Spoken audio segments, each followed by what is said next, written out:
पीले दांत वाली बहू। रंजना कभी ब्रश नहीं करती थी। उसे कितनी बार उसके माँ बाप ने डांटा, लेकिन उसका कोई असर उस पर होता ही नहीं था, जिस कारण से उसके दांत पीले पीले हो जाते हैं शादी के बाद। अरे बहू, वैसे तो तुझ में कोई कमी नहीं है, पर तेरे दांत इतने पीले कैसे हैं बेटा? कैसे मतलब? कुछ सर्जरी थोड़ी ना कराइए। तो क्या नाम, मैं ब्रश नहीं करती थी तो पीले हो गए। क्या करूं? आप कहें तो लाल करवा लूं या फिर काले? यार ये क्या है, क्यों माँ से लड़ रही हो? लड़ रही हूँ? अरे मैं लड़ रही हूँ या ये बोल रही है कि दांत पीले हैं, पीले। अरे तपस्या थोड़ी ना की है इन्हें पीले करने के लिए, बकायदा ब्रश नहीं किया है 20 साल तक, तब जाकर। छी, कैसी बात कर रही हो? ये उस वक्त तो पीले नहीं थे जब हम लोग तुम्हें देखने आए थे। अरे तब साफ करवा लिया होगा डेंटिस्ट के पास जाकर। अब देखो कैसे पीले पीले लग रहे हैं। रंजना सास की तरफ गुस्से से देखती है। फिर शुरू हो गई पीले पीले पीले। अरे पीले तो तब भी थे जब मेरे हाथ का रसगुल्ला उड़ा उड़ा कर खा रही थी और बोल रही थी, लड़की नहीं गुणों का खजाना दे रहे भाई साहब। खैर अब वो लोग करते भी तो क्या करते, पीले दांत वाली बहू पल्ले पड़ी थी तो झेलना तो था ही। एक दिन कीर्तन में रंजना गाना गा रही थी। अरे कमला बहन, माँ का द्वार आया तो सब शुद्ध कराते हैं, फिर अपनी बहू को ब्रश भी नहीं करवाती तुम। दूर से पीले पीले दांत भक्ति में बाधा उत्पन्न कर रहा है। और कोई 2 साल के बच्ची थोड़ी ना लेकर आई हूँ मैं बहू बनाकर। अच्छी खासी लड़की है, अरे कैसे करवाऊं ब्रश? ये तो उसे खुद करना चाहिए ना। अब माँ बाप तो इसके जैसे तैसे निपटा दिए, ये नहीं सोचा कि सास कैसे संभालेगी। सास बहू को लेकर घर आ जाती है, लेकिन सोच लेती है कि आप इसे लेकर कहीं नहीं जाएगी। अगले रोज बहू कहती है, अरे क्या हो गया, मंदिर नहीं जाना क्या? कीर्तन का वक्त हो रहा है। मेरी मधुर वाणी से कान्हा जी जागते हैं और सोते हैं। आप तो जानती है ना उनकी भक्ति में कितना मन लगता है मेरा। वो क्या है ना, तबीयत ठीक नहीं लग रही है मेरी, आराम करूंगी मैं। तबीयत ठीक नहीं लग रही? अभी तो मिथुन के गाने पर नाच रही थी आप, और अब बोल रही है कि तबीयत ठीक नहीं लग रही। अरे भक्ति में मन लगा लो सासू माँ, ऊपर जाना है, क्या मुंह दिखाओगी आप? हाँ? सास को बहू की बात पर गुस्सा आ जाता है। मैं क्या मुंह दिखाऊंगी, इसकी चिंता तो ना कर, समझी? अपने मुंह की चिंता कर, जो ये पीले पीले दांत लेकर हर जगह पहुंच जाती है। पता है लोग कितना मजाक बनाते हैं। ना जी ना, मैं नहीं जाना कहीं तेरे साथ।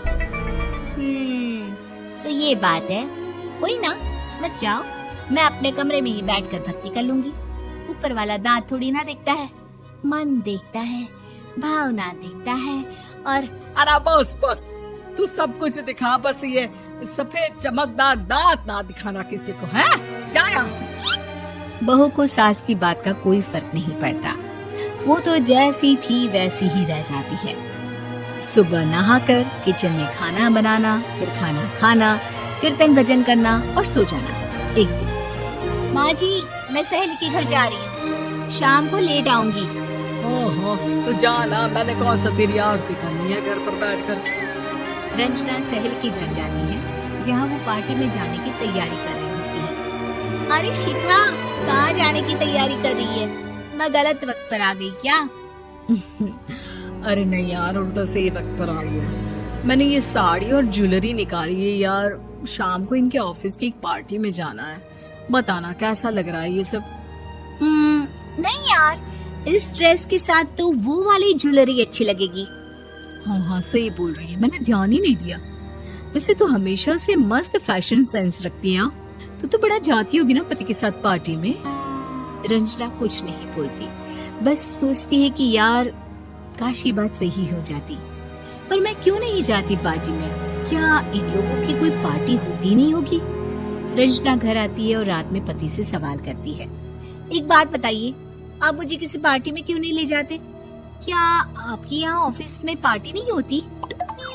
पति बेचारा क्या कहता कि दांत पीले हैं तुम्हारे इसलिए। अरे कोई पार्टी होती नहीं हम लोगों के ऑफिस में, तो कहाँ से लेकर जाऊं? और मार्केट, मॉल, कहीं वीकेंड घूमना, कहीं तो। अरे यार सारे हफ्ते में एक छुट्टी मिलती है, तो सोचता हूँ कि आराम ही कर लूं। क्यों? रंजना मन मार के रह जाती है। पहले कभी सास के साथ मंदिर जाया करती थी, लेकिन वो भी सास ने ले जाना बंद कर दिया। घर बैठी बैठी रंजना बोर हो जाती है। तभी उसे आइडिया आता है और वो मायके जाने का सोचती है। सासू माँ, 2 दिनों के लिए मम्मी के घर जा रही हूँ। अच्छा ठीक है, आराम से जा। और हाँ, माँ से कुछ अच्छी आदत सीख कर आना कि कैसे शरीर के हर भाग की तरह दांतों की सफाई भी जरूरी होती है, समझी? शुरू हो गई ना आप? वो लोग आपकी तरह नहीं है कि छोटी छोटी बात का बतंगड़ बना दे। उन लोगों के लिए मैं मायने रखती हूँ, ना कि मेरे पीले पीले दांत। रंजना माँ को बिना बताए उन लोगों को सरप्राइज देती है, लेकिन जैसे ही वो दरवाजे पर पहुँचती है, अंदर देखती है कि घर वाले कहीं जा रहे होते हैं। अब माँ, काश रंजना दीदी के दांतों वाली प्रॉब्लम नहीं होती, तो वो भी हम लोगों के साथ चलती ना बुआ जी की बेटी की शादी में।